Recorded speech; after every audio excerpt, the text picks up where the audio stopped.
I wear the same shirt all the time. But no, it's just different days. Well, it's a different day. No, it's the same day. Don't judge my shirt. I just wear it all the time. I like it. I like hooded short sleeve shirts. So, but today we're gonna talk about another great thing.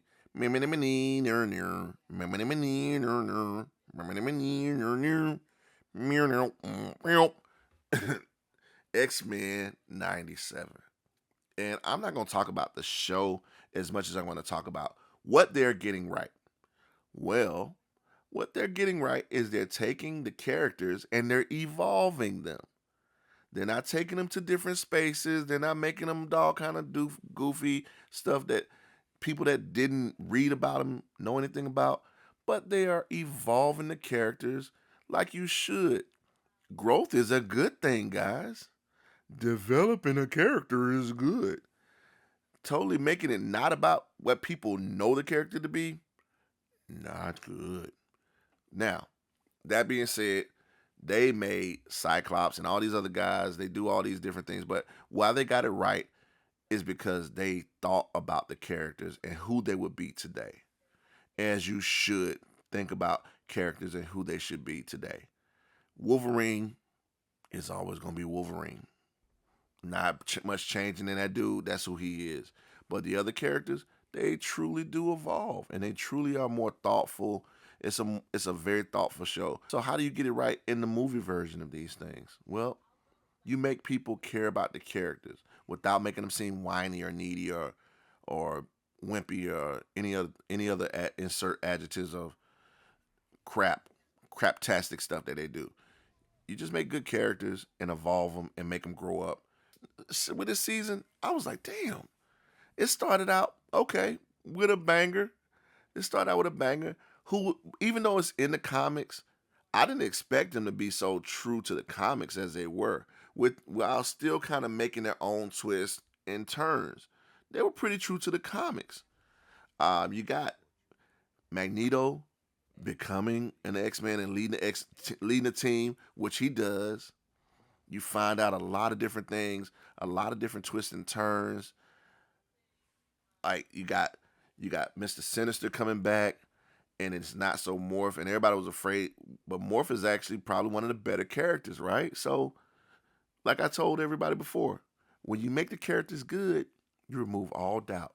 Trolls can't come for you. You can't do anything, but the characters are actually good. Morph is actually pretty cool.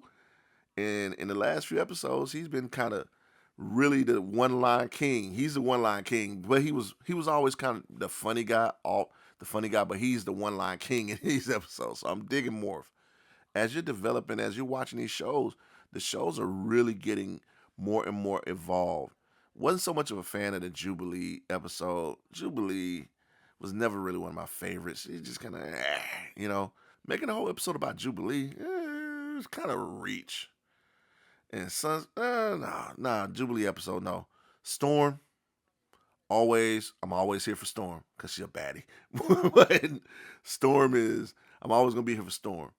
When she did, when she went Omega level on him, that's always gonna be badass. Storm is the beast. Now let's talk about Rogue and what happened to Gambit. Like her, the new evolution of Rogue.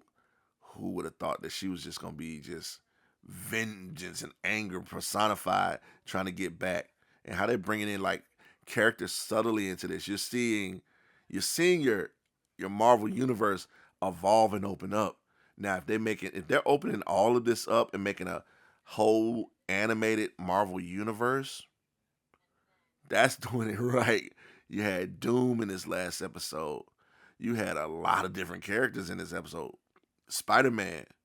You had Omega Red. Come on now. Y'all are getting it. Y'all are getting it right, man. This last episode.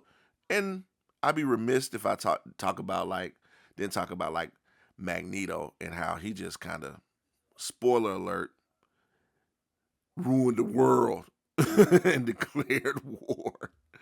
Like, come on, man. You are really doing it right. This is doing animated comics right. Because before I would say DC animated is always going to be the tops in their movies, their animated movies, but This X-Men 97 is going bar for bar, par for par, punch for punch with any of those. So far, so great.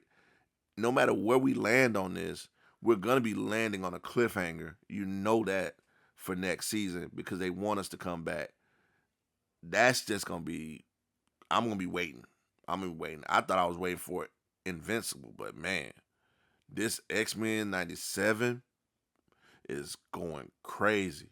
It is out of here, y'all. So it's already got a nerd approved in my book. But so far, so good.